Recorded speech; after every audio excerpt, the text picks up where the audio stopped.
Okay, guys. Yeah. MOV00266. Alright, how many of your teachers gave you a heads up about why you've been asked to come today? No. Nobody? No. That's okay.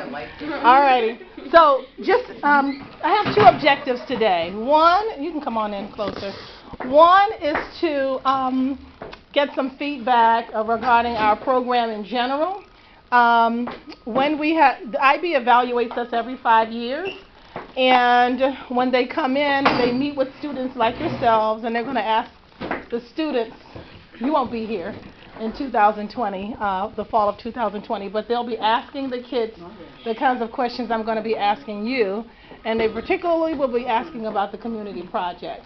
So I want to ask some of those same questions of you now, because we've said as a school we want to get that feedback about the program before the evaluation so that we know how we might need to improve, and there's always room for improvement.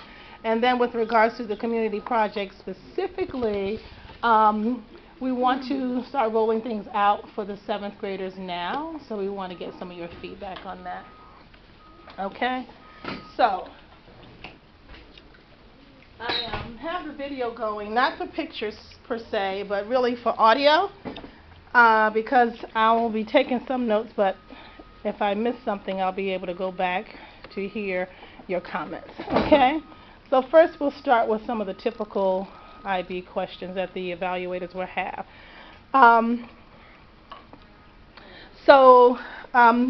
When we had MYP week last week, the activities that some of you may have done, but maybe not all of you, included a focus on the global context. So my question to you guys is, what is your familiarity with this term global context? Where have you seen the global context either talked about or visually noticed them in your rooms? Can you give me some examples of how those have been applied in your in the teaching? Well, sometimes I see like the little posters in the classroom, but we don't really ever talk about it. Yeah. I only know because of the community project. Okay, okay. Catherine! Come on, hurry up. Just come on in, grab your pizza, and you can jump into the questions. I'm putting this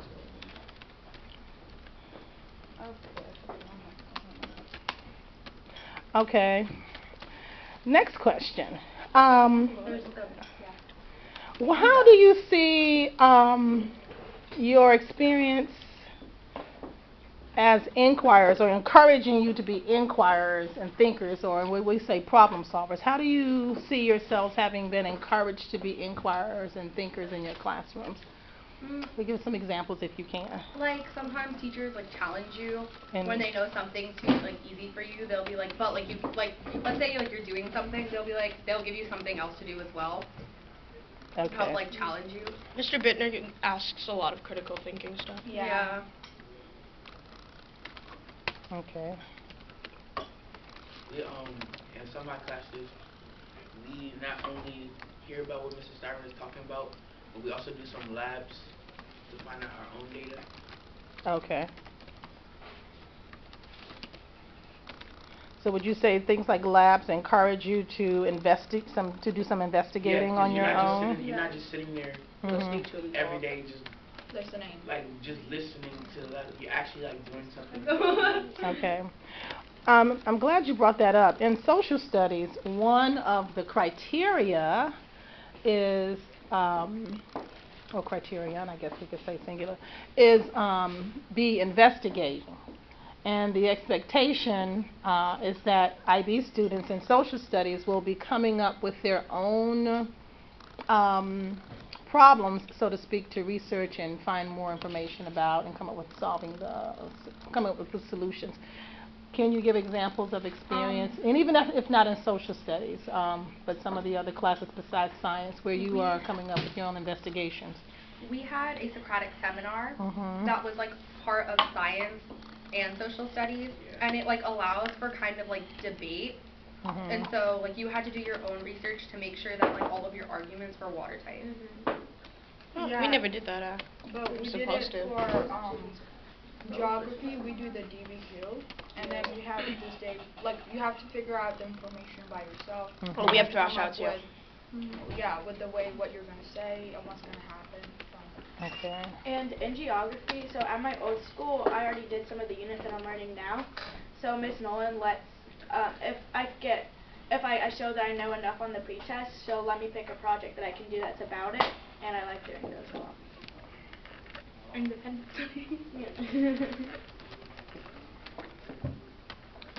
Okay. Yeah, guys, for letting me have pizza. Oh, you're welcome.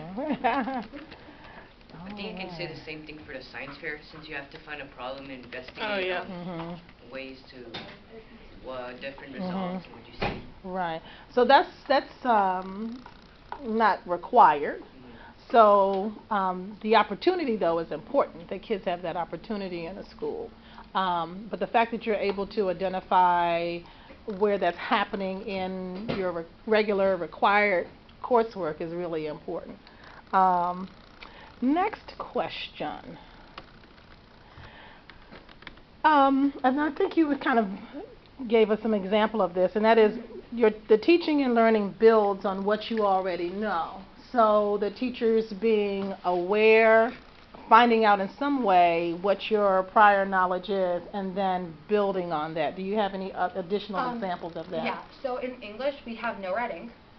What is that called? No writing. No writing, yep, I know. And you take a pre-test, and if you get a certain grade, like you don't have to do the practice because you already know it. But like if you don't know it, then you just do the practice and then you take the actual test.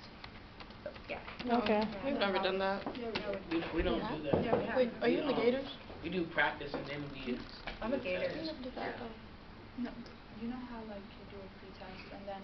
Well, that was in more geography too. We Like don't, the we don't do vocab thing. pre-test. We don't do our pre-test in our class. We just do practice and then. Because we get graded for what we complete with the practice. Same for us. It's not certainly like a pre-test, but it's like a few questions before you start the practice, so it can check out like the categories that you know. Yeah. Okay. It's All not right. like full on. What about not just your academic knowledge, but the experiences that you've had? Just as young people coming from your different cultural backgrounds, do you feel that some of that experience is being drawn upon in your classes and used to highlight some of the ideas and topics, or is it mainly the teacher kind of having an agenda? I think in Ms. Nolan's class, definitely Ms. Nolan's class. Can you have an example maybe? Well, we did like the Latin American year.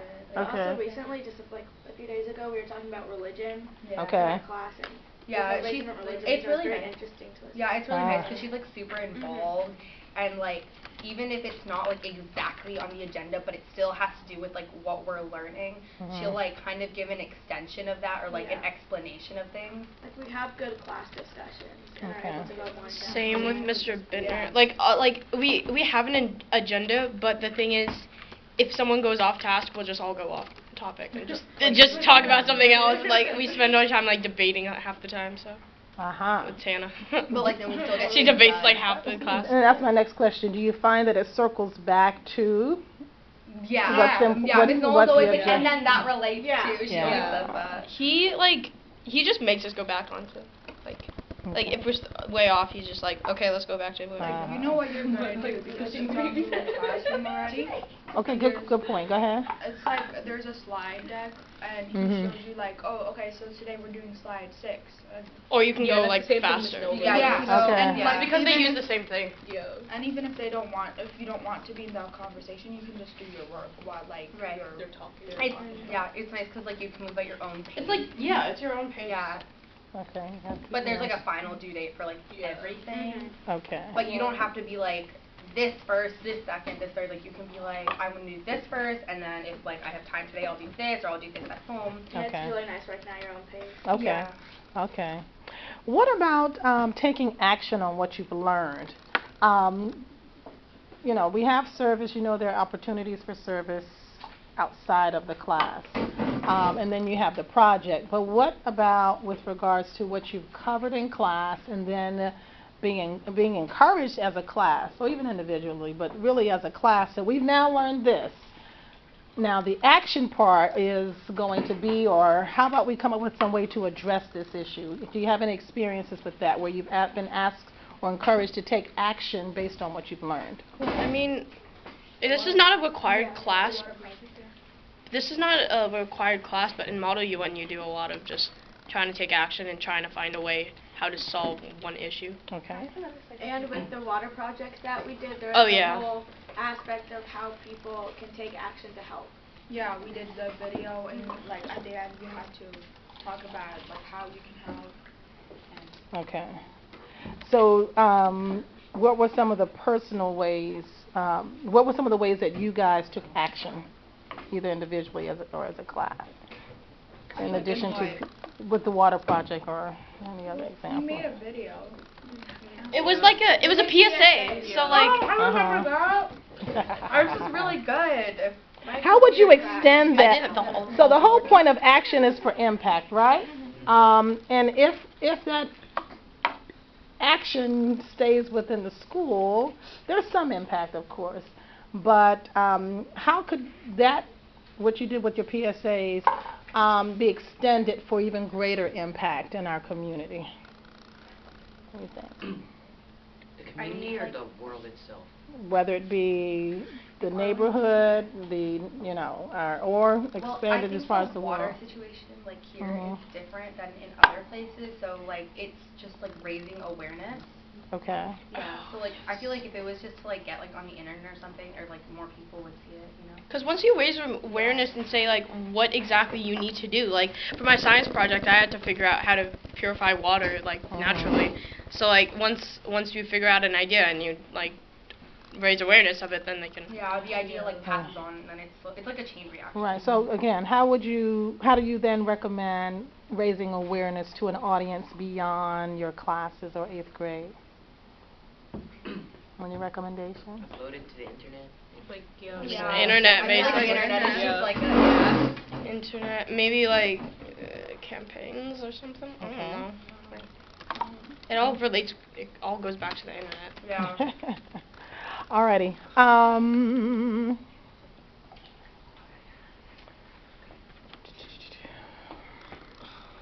What about teaching strategies? Do you find that the variety of teaching strategies being used? Yeah, in the definitely. class? Yeah. Okay, give me some examples. Like the work. Well, in geography, we're just given, we're given a bunch of different activities to do on our own.